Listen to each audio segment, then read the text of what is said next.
Updates చూద్దాం. ఛత్తీస్గఢ్ లోని బిలాస్పూర్ లో ఘోర రైలు ప్రమాదం అయితే చోటు చేసుకుంది. జైరామ్ నగర్ స్టేషన్ సమీపంలో గూడ్స్ రైలును కోర్బా ప్యాసింజర్ రైలు ఢీకొట్టింది. ఈ ఘటనలో 6 అక్కడికక్కడ మృతి చెందారు. మరో 30 మందికి పైగా గాయాలపైనట్లుగా సమాచారం అందిన వెంటనే రైల్వే అధికారులు ఘటనా స్థలానికి చేరుకుని సహాయక చర్యలు చేపట్టారు. మృతుల సంఖ్య పెరిగే అవకాశం ఉన్నట్టుగా తెలుస్తోంది. ఇదే అంశానికి సంబంధించిన పూర్తి సమాచారాన్ని విశాఖపట్నం నుంచి మా రిపోర్టర్ సూర్యప్రకాష్ మరింత సమాచారాన్ని అయితే అందిస్తారు. సూర్యప్రకాష్, చెప్పండి. ఛత్తీస్గఢ్ లో అయితే ఈ రోజు సాయంత్రం అయితే రైలు ప్రమాదం అయితే చోటు చేసుకుంది. అక్కడ ఎక్కడికక్కడైతే ఏదైతే గూడ్స్ రైలు ఆగి ఉందో ఛత్తీస్గఢ్ బిలాస్పూర్ ప్రాంతంలో ఒక గూడ్స్ రైలు అయితే ఆగి ఉంది. ఆ రైలు అయితే కోర్బా ప్యాసింజర్ అయితే తీసుకువచ్చి ముందుగా రావడంతో అక్కడ సిగ్నలింగ్ అనేది సరిగ్గా లేకపోవడంతో ఒక్కసారిగా దూసుకొచ్చి అక్కడ ఆగి ఉన్న గూడ్స్ రైలు అయితే ఈ యొక్క కోర్బా ప్యాసింజర్ అయితే గుద్ది వేయడంతో అయితే దాదాపు భోగి మొత్తం ఏదైతే ఇంజిన్ ఉంటుందో ఇంజిన్ మొత్తం కూడా పైకి వెళ్ళి ఆ గూడ్స్ రైలు పైన అయితే పడిన ప్రమాదం అయితే చోటు చేసుకుంది. దాని వెంటనే స్పాట్ లో అయితే దాదాపు 6 అయితే మరణించారు. మరొక 35 నుండి 40 మంది వరకు కూడా పూర్తిగా దెబ్బలు తగిలి క్షతగాత్రులు అయితే కావడం అయితే జరిగింది. ఈ యొక్క సమాచారం స్థానికంగా పక్కనున్న వారు గ్రహించి వెంటనే పోలీసులకు వాళ్ళని స్థానిక రైల్వే శాఖ అధికారులకు అయితే సమాచారం అందించిన వెంటనే వాళ్ళకి తగు చర్యలు తీసుకునేందుకు సహాయక చర్యలు తీసుకున్న పరిస్థితి ఈ యొక్క ఏదైతే హెల్పింగ్ చేస్తారో వాళ్ళంతా వెంటనే దాన్ని రక్షక చర్యలు అయితే చేయడానికి అయితే స్థానికంగా అధికారులంతా కూడా చేరుకున్న పరిస్థితి. దీంతో పాటు మనకి అక్కడ బిలాస్పూర్ ప్రాంతంలో ఉన్న రైల్వే అధికారులు కూడా సంఘటనా స్థలానికి చేరుకుని అక్కడ మొత్తం క్లియర్ చేసే పరిస్థితిని కూడా అక్కడ ఏర్పాటు చేసిన పరిస్థితి కనిపిస్తుంది. దానికి తోడు కొన్ని రైళ్లు ప్రస్తుతం అయితే ఈ యొక్క ప్రమాదం జరిగిన ఘటన కారణంగా అయితే పూర్తిగా రైళ్లు కూడా దాదాపు ఆ లైన్ లో వెళ్లే రైళ్లన్నీ కూడా 2 నుండి 4 గంటల వరకు ఆలస్యం అవుతాయని కూడా రైల్వే శాఖ అధికారులు తెలుస్తున్నారు. ప్రస్తుతం ఈ యొక్క ఘటన ఏదైతే జరిగిందో ఆ ఘటనకు సంబంధించి పూర్తి విచారణ దర్యాప్తు చేయాలని కూడా కేంద్ర రైల్వే శాఖ మంత్రి ఆదేశాలు కూడా జారీ చేసిన పరిస్థితి కూడా కనిపిస్తుంది. దీనికి ఎవరైతే ఉన్నారో బాధ్యులు ఎవరైతే ఉన్నారో వాళ్ళని కూడా కఠినంగా శిక్షించాలి, వాళ్ళపైన చర్యలు తీసుకోవాలని కూడా ఆదేశాలు జారీ చేసిన పరిస్థితి. ప్రస్తుతం 32 మంది కూడా స్థానికంగా ఉన్న బిలాస్పూర్ పరిసర ప్రాంతాల్లో ఉన్న వాళ్ళందరినీ కూడా హాస్పిటల్కి అయితే చేరవేశారు. అలానే ఈ ట్రైన్ లో ఇంకెవరైతే ప్రయాణిస్తున్నారో వాళ్ళందరినీ కూడా రోడ్డు మార్గంలో వారి యొక్క సురక్షిత ప్రాంతాలకు వారి గమ్యస్థానాలకు అయితే చేర్చివేయడానికి అయితే రైల్వే శాఖ ప్రత్యేక ఏర్పాట్లు అయితే చేసిన పరిస్థితి కూడా ఇక్కడ కనిపించడంతో ప్రస్తుతం ప్రమాదం ప్రాణ భయం అయితే లేదు. కానీ రైలు ఎక్కాలన్నా బస్సు ఎక్కాలన్నా చివరికి ఫ్లైట్ ఎక్కాలన్నా రోడ్డు మీద వెళ్లాలన్నా కూడా భయపడే పరిస్థితి రావడంతో ప్రజలంతా కూడా తీవ్ర ఆందోళన అయితే వ్యక్తం చేస్తున్నారు. ఇక్కడ దేశం మొత్తం కూడా ఇదే విధంగా ఉండడంతో ప్రజలంతా కూడా పూర్తిగా ఆవేదన చెందుతున్నారు. ఇప్పటికైనా సరే అధికారులు అయితే చర్యలు తీసుకుని ఇటువంటి ఘటనలు పునరావృతం కాకుండా చూడాలని అయితే ప్రజలైతే కోరుకుంటున్న పరిస్థితి ఇక్కడ కనిపిస్తుంది. Right, thank you Suryaprakash.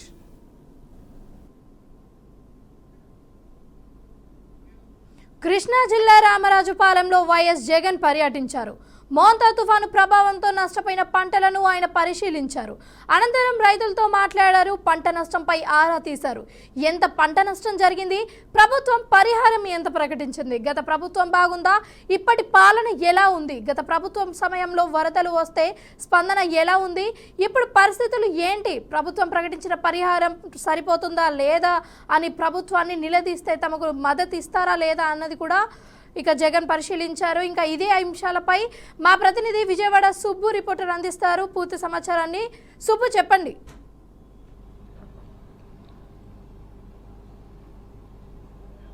Okay Ramya, ఈరోజు వైఎస్ఆర్ కాంగ్రెస్ పార్టీ అధినేత మాజీ ముఖ్యమంత్రి వైఎస్ జగన్ పర్యటించారు. కృష్ణా జిల్లాలో పర్యటించి ఇక్కడ పరిస్థితి రైతులను పరామర్శించారు. ఇక్కడ రైతులకి ప్రభుత్వం ఏ రకంగా సాయం అందించిందనే దాని మీద వివరాలు తీసుకున్నారు. అయితే మొదట తాడేపల్లి ఇంటి నుంచి బయలుదేరి రోడ్డు మార్గంలో విజయవాడ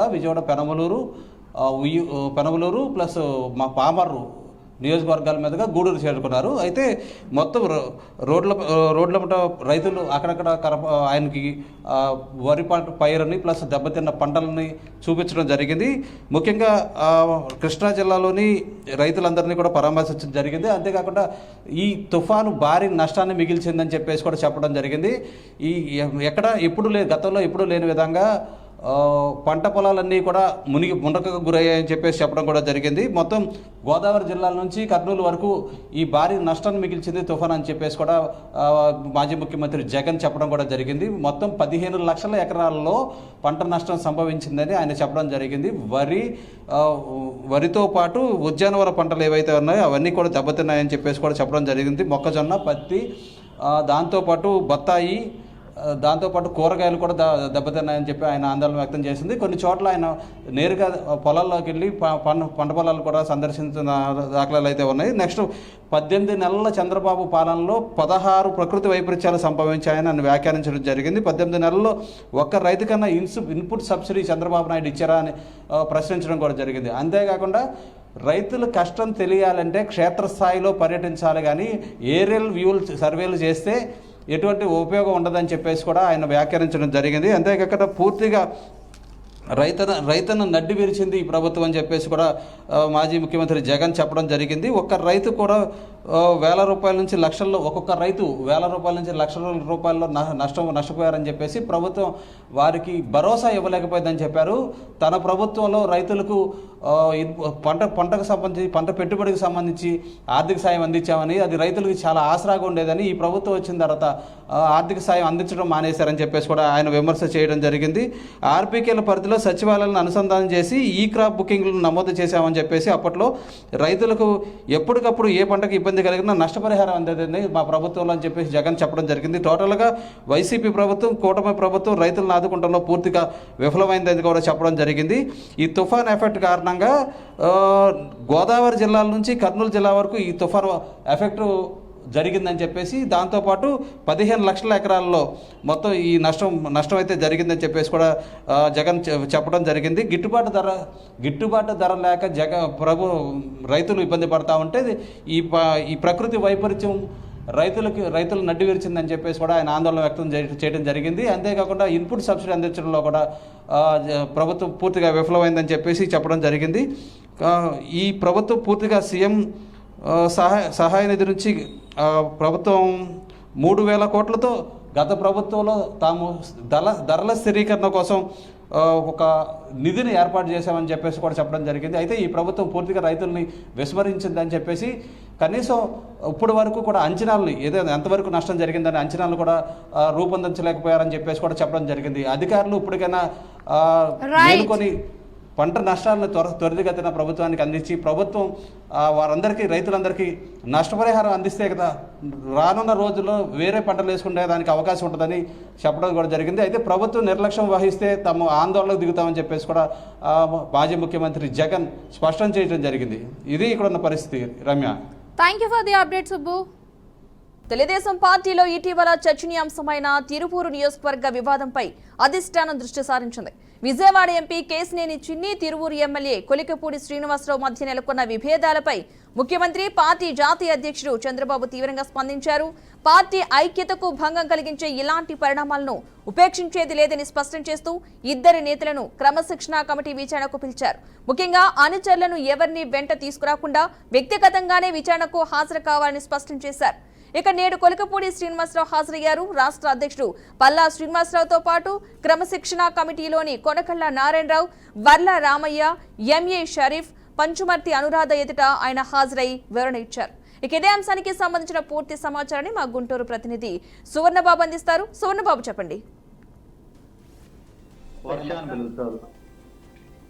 వర్ష ఈరోజు చూస్తున్నట్లయితే కొలుకుపూడి శ్రీనివాసు వర్సెస్ కేశినేని నాని ఇద్దరికి తలకాయ నొప్పిగా మారింది తెలుగుదేశం పార్టీ కార్యాలయంలో. ఈ రోజు చూస్తున్నట్లయితే అయితే కేశినేని చిన్ని పై పోస్టులు పెట్టిన సోషల్ మీడియాలో పోస్టులు పెట్టాను. నేనైతే కొలుకుపూడి శ్రీనివాసరావు నేను కేశినేని చిన్నికి 5 కోట్ల దాకా ఇచ్చాను, నా సన్నిహితులతో కలిపి కొంత నగదునైతే ఇచ్చానని చెప్పి గతంలో కొన్ని పోస్టులు పెట్టడం అయితే జరిగింది. దాని మీద ఈ రోజు క్రమశిక్షణ కమిటీ ఏర్పాటు చేసి ఈ రోజునే ఇద్దరికి క్రమశిక్షణ కమిటీ వేసి ఉదయాన్నే సుమారుగా దాదాపు 4 గంటల పైన వాదన అయితే వినిపించాడు కొలుకుపూడి శ్రీనివాస్. అది పూర్తి అయిపోయి అనంతరం బయటకు వచ్చి వెళ్ళిపోయే ముందు కూడా నో కామెంట్స్, నేను చెప్పగలిగింది చెప్పాను అని చెప్పేసి మీడియాతో మాట్లాడుకుంటూ కూడా వెళ్ళిపోయాడు. దాని తర్వాత సుమారు 4:30 గంటలకు కేసు నేను ఇచ్చింది, నేను వ్యక్తిగతంగా వచ్చి నేను దాదాపుగా కూడా నేను నా పార్లమెంటు నియోజకవర్గ వాళ్ళు మొత్తం నేను దగ్గరుండి నేనే గెలిపించుకున్నాను. అతనిపై కొలకపూడి శ్రీనివాస్ తిరువూరు నియోజకవర్గంలో కూడా అతనిపై విభేదంగా ఉన్నప్పటికీ కూడా నేను కింద స్థాయి నుంచి పై స్థాయి వరకు ఎమ్మెల్యేలతో మాట్లాడుకొని నేను నా నియోజకవర్గం పార్లమెంట్ నియోజకవర్గంలో నేను గెలిపించుకున్నాను. అయినప్పటికీ కూడా నా మీద ఇట్లా విభేదాలు తీసుకొచ్చాడు అని చెప్పని బాధాకరంగా ఉందని చెప్పేసి అన్నాడు. ఇది ఇంకో విధంగా చూసుకున్నట్లయితే కేసు నేను ఇచ్చింది ఒక సమాజ వర్గానికి, కమ్మ సమాజ వర్గానికి చెందినవాడు అని చూడవచ్చా, లేదనంటే కొలుకుపూడి శ్రీనివాస ఎస్సీ వర్గానికి చెందినవాడు కావచ్చా అని చెప్పేసి అని చూసుకోవాల్సి వస్తుంది. ఇప్పుడు ఇంకోటి కేసు నేను ఇచ్చింది అదే 5 కోట్లు తీసుకున్నట్లయితే ఏసీబీ అధికారులు వచ్చి కేసు తెలుగుదేశం ప్రభుత్వం వీరిపై కఠిన చర్యలు తీసుకుంటుందా, లేదంటే ఇప్పుడు కొలుకుపూడి శ్రీనివాసన్ ఇవ్వకపోయినా కానీ సోషల్ మీడియాలో ఇట్లా పోస్టులు పెట్టినందుకు కేసీ కొలుకుపూడి శ్రీనివాస్ పై ఏమైనా చర్యలు తీసుకుంటాం అందా అని వేచి చూడాల్సి వస్తుంది. మరొక పక్క ఇంకోటి కేంద్ర కార్యాలయంలో ఈ రోజు నారా లోకేష్ గారు 70వ ప్రజా దర్బార్ అని వేదిక ప్రజా సమస్యలను ఈ రోజు ఉదయం నుంచి పొద్దున 11:30 గంటల నుంచి ఇప్పటి వరకు ప్రజా దర్బార్లో ప్రజా సమస్యలను దగ్గర ఉండి ప్రతి ఒక్కరి దగ్గర నుంచి ప్రజా సమస్యలు విని దాదాపుగా ఒక 10,000 మందికి ఇప్పటి వరకు కూడా నారా లోకేష్ గారు ప్రజల సమస్య విని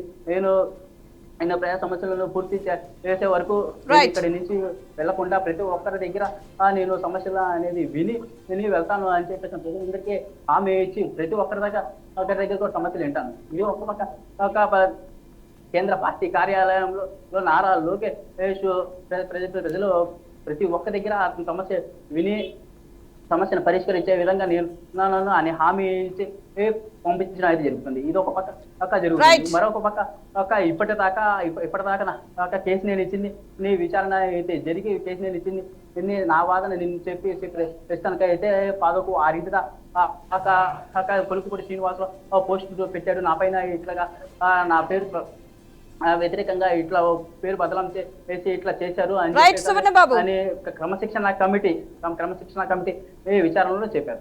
right, thank you Suvarna Babu. AP liquor scam కేసులో కీలక మలుపు చోటు చేసుకుంది. కమిషనర్ల రూపంలో పొగేసుకున్న బ్లాక్ మనీని వైట్ చేసేందుకు వాడిన మనీ లాండరింగ్ మూలాల లింకునైతే ప్రత్యేక దర్యాప్తు బృందం సిట్ గుర్తించింది. అక్రమ చలామణిలో ముంబై వ్యాపారి అనిల్ చోక్రాకు నుంచి కీలక వివరాలు రాబట్టింది.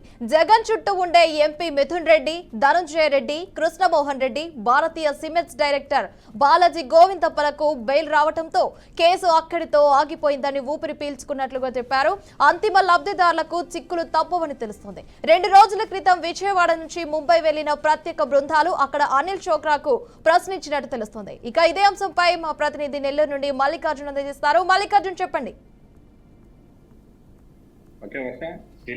సంబంధించి ఈ కేసులో కీలక మలుపు నెలకొంది. A49 ఉన్న అనిల్ చోక్రాన్ని సిట్ అధికారులు అరెస్ట్ చేశారు. దీంతో ఈ లిక్కర్ కేసులో కీలక మలుపు నెలకొంది అనుకోవచ్చు. అనిల్ చోక్రాన్ని సిట్ అధికారులు విచారించడం వల్ల లిక్కర్ కేసులకు సంబంధించిన డబ్బులు సెల్ కంపెనీలకు మరలించానికి అప్పుడు రాష్ట్ర రాజకీయాల్లో సంచలనంగా మారింది. ఇప్పుడే ఇదే రాష్ట్ర వ్యాప్తంగా చర్చానీయంగా మారింది. ఇంకా దీనిలో ఎవరు ఉన్నారు అనేటువంటి అంశంపై పూర్తి విచారణ జరుగుతుంది. అనిల్ చోక్రాని ఇంకా విచారిస్తే ఎలాంటి నిజాలు బయటపడతాయని చెప్పే ఆసక్తి కూడా నెలకొంది. ఇదే క్రమంలో లిక్కర్ స్కామ్ కేసులో కీలక ముద్దాయిన జోగి రమేష్ నెల్లూరు సెంట్రల్ జైలుకి తరలించడం కూడా జరిగింది. దీనిపై ఇంకా సిట్ అధికారులు విచారించే అవకాశం కూడా ఉన్నట్లు తెలుస్తుంది. Right Mallikarjun, thanks for updates.